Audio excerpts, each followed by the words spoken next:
إن الحمد لله نحمده ونستعينه ونستغفر ونعوذ بالله من شرور أنفسنا ومن سيئات أعمالنا من يهده الله فلا مضل له ومن يضلل فلا هادي له وأشهد أن لا إله إلا الله وحده لا شريك له وأشهد أن محمدا عبده ورسوله.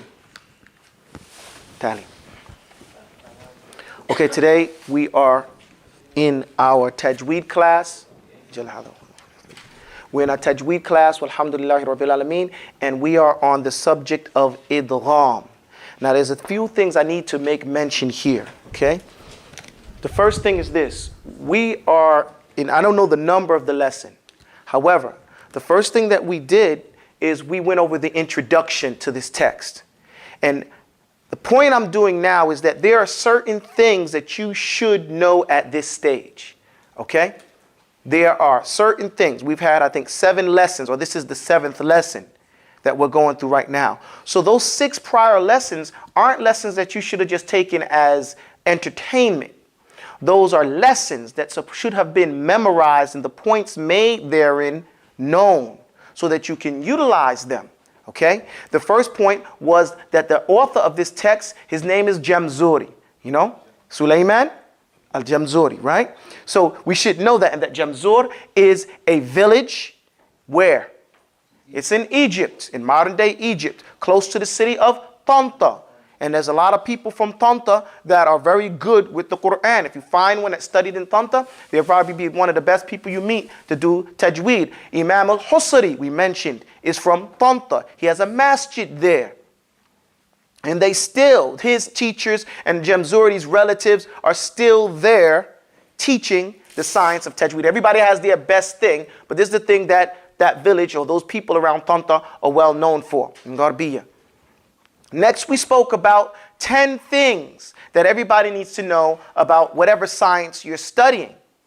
And we were saying that this is the science of Tajweed, and it used to be mixed up with what science? The science of Qira'ah. There used to be one. In fact, as we go along, sometimes they're inseparable.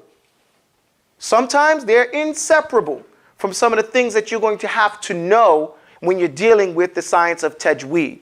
And I'm just mentioning that one point in itself. Next, after that, we went on to study idhar. What is idhar? Now, I want to put that point. All this other stuff is background information, right? Now, the meat and potatoes is that we need to know what the rulings are.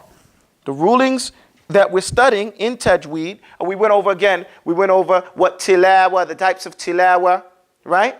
We went over those things. And some people had questions about that. And we mentioned that if you're reciting Quran and someone says to you, oh, you're not reciting, you're reciting too fast, you're disrespecting the Quran, or anything that you know you can't argue with an ignorant person. And we have to start becoming real adult about this and say, shame on you. Shame on you that you're 30, 40, years, 50 years old and you don't know what your own religion is. You don't know anything about your book. Not shame on me. And I'm not trying to make people become separatists, but the time has been past where we keep on taking in and dealing with ignorance as though the person who is not ignorant is wrong. No, the person who is ignorant, he is blameworthy.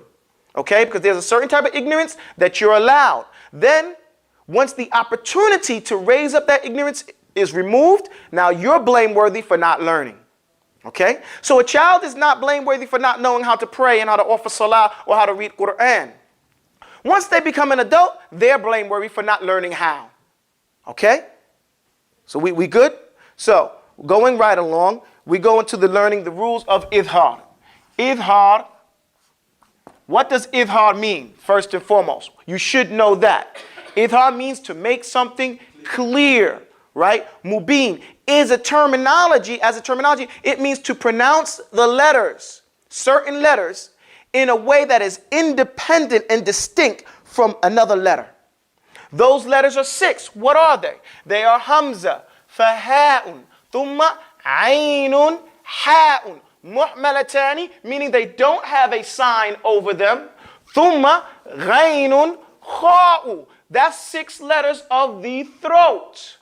6 letters of the what? Throat. Then after that, we went on to the next rule. This is the first rule we learned. And this is the chapter called Noon Sakina wa Tanween, because we went over that. What a noon was, the letter noon, and which a sakina, nothing over it, no vowel sound. So it's an, un, or in. And then we went tanween, which is the sound of noon sakina without having to write the actual noon. So it still makes the same sound of an, un, or in, right? So now there are rules for it. The first rule we learned is called idhar. When the noon is sakina or tanween comes before these 6 letters, then we pronounce it an, un, or in. And we gave examples. So you should at least know man amana. You should know the first one. You should know something from this. Juruf and har. You should know this. Halimun alim. You should know something about these sounds that come with these letters. Okay? And be familiar with it. The next one we started with was idgham. Idgham. Say that. And I'm only using English numbers or Roman numerals here to help people out on all these different signs that I'm writing at an angle. So I just want you to notice that, because we're going to get to some other things over here. Idgham. We mentioned first that there are 4 rules. للنون ساكنة وللتنوين أربع أحكام فخذ تبييني. So there's 4 rules dealing with nun sakin and tanween, but there's some clarification needed there. The clarification is that idgham is how many types of idgham? There's 2 types. So there's idgham with gunna. Say that. Idgham with gunna. And there's idgham bighayri gunna. Now gunna we had to define. Gunna is holding that air in your nose. Holding it up there. When you say an, or it's that that nasal sound is considered gunna. So that's what gunna is. And so we mentioned that idgham in general has 6 letters that can be wrapped up in the word yarmaluna, right? And that's a ya, that's a ra, a mim, lam, wow, and noon. Those are the letters of idgham. Then, since we said idgham has 2 types, the one with gunna, we call it yanmu. Say that. Say yanmu. Yanmu. So these letters come, and that's a ya, the noon, the mim, and the wow. Those are the letters of idgham bi gunna, with gunna. The ones without gunna is lir, or some people say ril. It doesn't make a difference as long as you know it's lam wa ra. Okay? Those 2 letters. Okay, I like lir because they connect, really. If you do real, they don't connect. So here it is, the word yanmu and lir. These 2 words. And this is a lam, and this is a ra. That's all it is. And that's a kesra right there. So that's just all it is, kesra. So this is where we're at. This is what you should know at this point. How we utilize this is what we're going to get into next, okay? Because this text is not a difficult text at all. It's a very simple child's text. It's a child's text. And I'm not trying to disrespect anyone.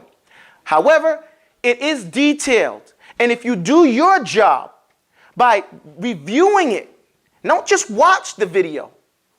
Involve yourself with it, okay? When we say recite, recite. Everybody recite. Those here and those not here.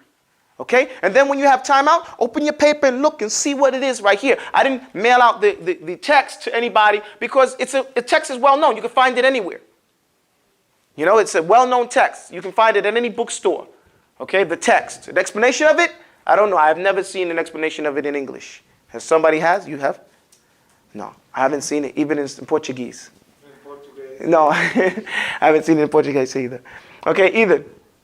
In that case, I'm going to erase this right here, and we're going to get to the point where we are. We were at وَالثَّانِ إِدْغَامٌ بِسِتَّةٍ أَتَتْ فِي يَرْمَلُونَ عِنْدَهُمْ قَدْ ثَبَتَتْ لَكِنَّهَا قِسْمَانِ قِسْمٌ يُدْغَمَا فِيهِ بِغُنَّةٍ بِيَنْمُ عُلِمَا. That's where we were last week, and I'm just going to go over again as a quick review of those points before we go.